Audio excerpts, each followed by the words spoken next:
Ang programang ito ay rated SPG. Striktong patnubay at gabay ng magulang ang kailangan. Maaaring may masiselang tema, lengguwahe, karahasan, sexual, horror o droga na hindi angkop sa mga bata.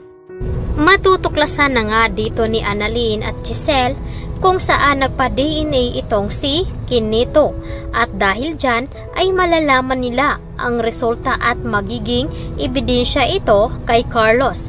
At dahil nga dito ay nagulat naman at napapaiyak itong si Giselle dahil hindi niya inaasahan na magkakaroon nga sila ng ebidensya laban dito kay Carlos. At sa pagbabalik nga dito ni Kinito ay siya ang tutulong sa paghahanap dito kay Lolo Pepe. Subalit ito namang si Annalyn ay hindi niya inaasahan ang nangyari dito sa kanyang ina. At labis ang kanyang pasalamat dito kay Regan at Harry dahil nga dumating ang mga ito doon sa bahay ni Lynette. At nailigtas nga dito ang pag-hold up dito kay Lynette. Subalit ito namang si Carlos ay sinisisi naman itong si Lynette sa nangyari dito sa kanyang anak na si Harry. Dahil sa pakikitulong dito ni Harry doon sa mga hold-upper ay agad naman nasaktan at nabaril nga ito. Kaya hindi makapaniwala itong si Lynette na dito sa pag-uugali ni Carlos ay matutuklasan niya ang tunay nitong pagkatao. Samantalang nagalit naman itong si Zoe dito kay Moira dahil nga hindi ito pumapayag na pakawalan na lamang nila itong si Lolo Pepe dahil masyadong ngang nakatuon sa kanyang investigasyon at pinagdududahan nga siya dito nila Giselle at ni Annalyn. Nai-report naman agad nila ng pulis. Agad naman sinabi dito ni RJ na bakit nga daw nila itatago ang kanyang ama. Ano nga daw ang motibo? Agad naman sinabi dito ni Giselle na iisa lamang ang pakay ng mga ito kundi ang paghihigante. Ang hindi nila alam na meron itong malaking sikreto kaya nila ito tinatago.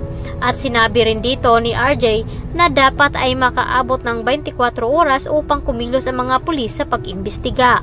At dahil dito ay naiiyak na lamang itong si Giselle. Agad naman lumapit itong si Annalyn dito.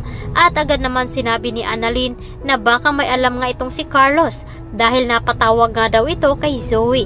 At dito na nga pagdududahan nila itong si Carlos sa mga kinikilos kads. Tumawag naman ito si Lynette dito kay Carlos at tinanong kung anong oras nga daw ito uuwi. Ngunit nagalit naman itong si Carlos at sinabi niya na siya na nga daw ang magdidisiplina sa anak dito ni Lynette dahil masyado nga daw itong ini-spoil.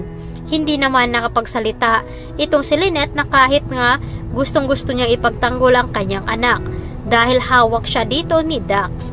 Samantalang sinabi naman dito ni Moira na dapat ay wag daw magpapahuli itong si Dax upang hindi nga sila madamay dahil pag nalaman dito kung sino ang nagutos at kung malaman dito ni Lynette na si Moira na naman ang may pakana ng lahat.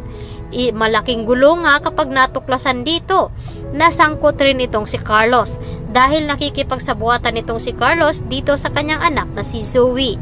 At ito namang si Zoe ay pilit na pagtatalo dito kay Moira. At pati naman si Balaja ay hindi naman makapagdesisyon dahil gusto nga nilang pipirahan itong si Lolo Pepe. Ngunit sa pagdating dito ni Zoe ay pipigilan nila kung ano man ang gawin nila dito kay Lolo Pepe. Kaya naman itong si Lolo Pepe ay gustong-gusto na nga niya makatakas doon upang maipaghiganti niya at ipadanas niya dito kay Moira ang ginawa nito sa kanya. Kaya naman magdadrama itong si Lolo Pepe dito kay Zoe na patatakasin siya at mailigtas siya sa kanyang kasalanan na pagtatago ng sikreto. Kaya ito ang dapat nating aantabayan at aabangan ngayong hapon dito lamang sa Abot Kamay na Pangarap. Maraming salamat sa